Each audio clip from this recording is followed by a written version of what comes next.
Kids Malayalam YouTube ചാനലിലേക്ക് എല്ലാ പ്രിയ കൂട്ടുകാർക്കും സ്വാഗതം. കഴിഞ്ഞ ദിവസം നമ്മൾ രാമായണ ക്വിസിൻ്റെ പാർട്ട് 1 ഇട്ടിട്ടുണ്ടായിരുന്നു. ഇന്ന് നമ്മൾ പാർട്ട് 2 ആണ് ഇടുന്നത്. അപ്പോൾ നമുക്ക് വേഗം തന്നെ വീഡിയോയിലേക്ക് പോവാം.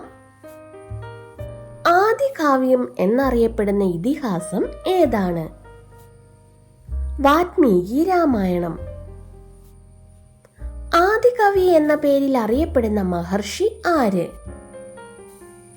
വാൽമീകി മഹർഷി. വാൽമീകിയുടെ യഥാർത്ഥ പേര് എന്താണ്? രത്നാകരൻ. വാൽമീകം എന്ന വാക്കിന്റെ അർത്ഥം എന്ത്?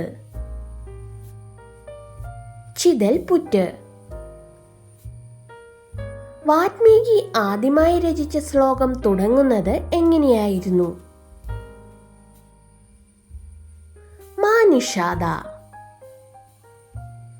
ആധ്യാത്മരാമായണം കിളിപ്പാട്ട് രചിച്ചത് ആര്? തുഞ്ചത്തെഴുത്തച്ഛൻ.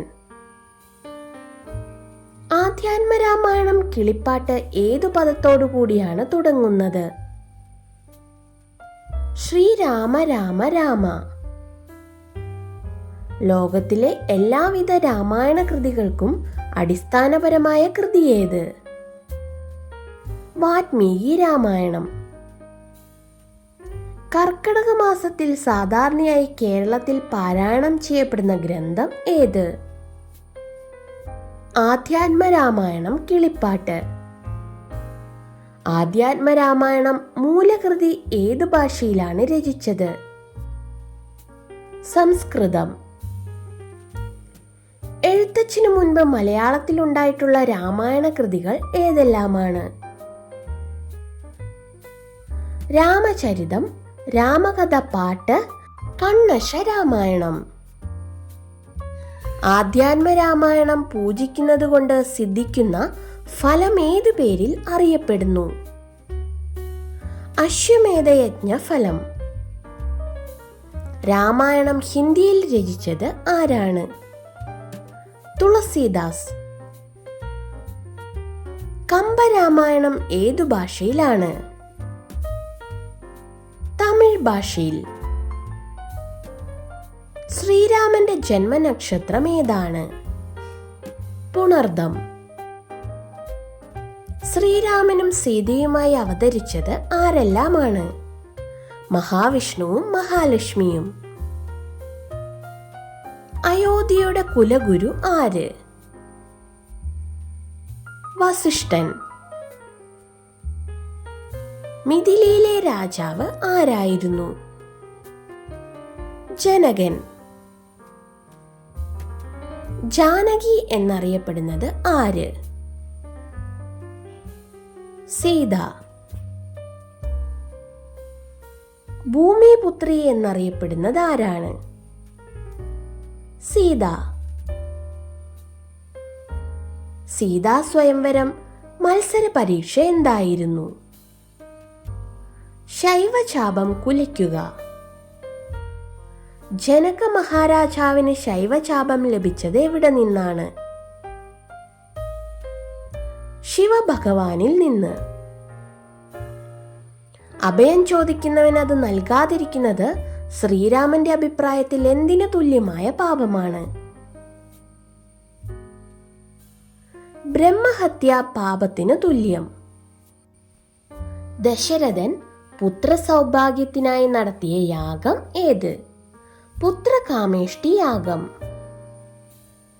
പുത്രകാമേഷ്ടി യാഗം നടത്താൻ ദശരഥ മഹാരാജാവിനെ ഉപദേശിച്ചത് ആര്? വസിഷ്ഠ മഹർഷി. പുത്രകാമേഷ്ടി യാഗം നടത്തിയത് ആരുടെ കാർമ്മികത്വത്തിലായിരുന്നു? ഋഷ്യശൃംഗ മഹർഷി. പുത്രകാമേഷ്ടി യാഗം സമാപിച്ചപ്പോൾ അഗ്നികുണ്ഡത്തിൽ നിന്നും ഉയർന്നു വന്നത് ആരായിരുന്നു? അഗ്നിദേവൻ. പുത്രകാമേഷ്ടി യാഗം സമാപിച്ചപ്പോൾ അഗ്നികുണ്ഡത്തിൽ നിന്നും ഉയർന്നു വന്ന അഗ്നിദേവൻ ദശരഥന് നൽകിയത് എന്തായിരുന്നു? പായസം. ത്രയംബകം രാമൻ ആരാണ് സമ്മാനിച്ചത്? ശിവൻ. ശ്രീരാമന്റെ വില്ലിന്റെ പേര് എന്താണ്? കോദണ്ഡം. ദശരഥപുത്രന്മാരുടെ നാമകരണം നടത്തിയത് ആര്? വസിഷ്ഠ മഹർഷി. ശ്രീരാമന് വൈഷ്ണവ ചാപവും അമ്പൊടുങ്ങാത്ത ആവനാഴിയും സമ്മാനിച്ചത് ആരാണ്? അഗസ്ത്യമുനി. ശ്രീരാമന്റെ പത്നി സീത. ലക്ഷ്മണന്റെ പത്നി ആരാണ്? ഊർമിള. ശത്രുഘ്നന്റെ പത്നി ശ്രുതകീർത്തി. ഭരതന്റെ പത്നി മാണ്ഡവി. ശ്രീരാമന് ശ്രീധനമായി കിട്ടിയത് എന്തെല്ലാമാണ്? സ്വർണ നാണയങ്ങൾ, 10,000 രഥങ്ങൾ, 10,00,000 കുതിരകൾ, 1,00,000 കാലാൾ പടയാളികൾ, 600 ആനകൾ, 300 ദാസികൾ, പലവിധ പട്ടുവസ്ത്രങ്ങൾ മുതലായവ. സീതാ സ്വയംവരത്തിനു ശേഷം അയോധ്യയിലേക്ക് പോവുകയായിരുന്ന വിവാഹഘോഷയാത്രയ്ക്ക് തടസ്സമുണ്ടാക്കാൻ തുനിഞ്ഞത് ആര്? പരശുരാമൻ. ശ്രീരാമന്റെ പട്ടാഭിഷേകം മുടക്കുവാൻ കൈകേയിയെ ഉപദേശിച്ചത് ആരാണ്? മന്ദര. കൈകേയി ദശരഥനോട് ആവശ്യപ്പെട്ട 2 വരം എന്തൊക്കെയായിരുന്നു? ഭരതനെ രാജാവാക്കണം, ശ്രീരാമനെ 14 വർഷം വനവാസത്തിന് അയക്കണം.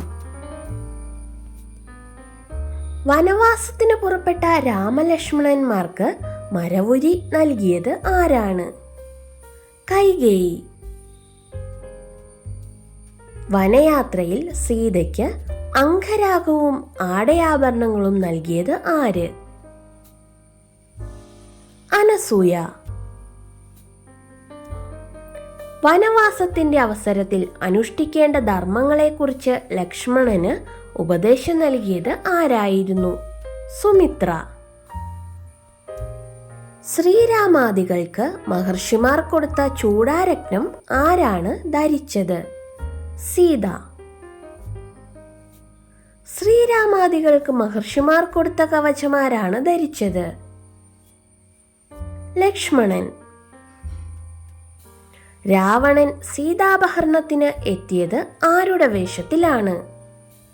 സന്യാസിയുടെ. സീതാപഹരണ സമയത്ത് മാനായി മാറിയ രാക്ഷസൻ ആര്? മാരീചൻ. രാവണനെ എതിർത്ത പക്ഷി ശ്രേഷ്ഠൻ ആര്? ജടായു. രാവണന്റെ വെട്ടേറ്റ് ജടായു മരിക്കാതിരിക്കാൻ എന്തായിരുന്നു കാരണം? ശ്രീരാമനെ കാണാതെ മരിക്കില്ല എന്ന് സീതാദേവി വരം കൊടുത്തിരുന്നു. മാരുതി എന്നറിയപ്പെടുന്നത് ആരാണ്? ഹനുമാൻ. രാവണന്റെ സഹോദരിയുടെ പേര് എന്ത്? ശൂർപ്പണഖ. രാവണന്റെ വാളിന്റെ പേര്? ചന്ദ്രഹാസം. ബാലിക്ക് കിട്ടിയിരുന്ന വരം എന്താണ്? ആരാണോ ബാലിയെ എതിർക്കുന്നത് അവരുടെ പകുതി ശക്തി ബാലിക്ക് വന്നു ചേരുമെന്ന വരം. കിഷ്കിന്ധിയുടെ രാജാവ് ആര്? ബാലി. സീതയോട് അഗ്നിശുദ്ധി വരുത്താൻ ശ്രീരാമൻ ആവശ്യപ്പെട്ടത് എന്തുകൊണ്ട്? ജനാപവാദം ഒഴിവാക്കുന്നതിന് വേണ്ടി.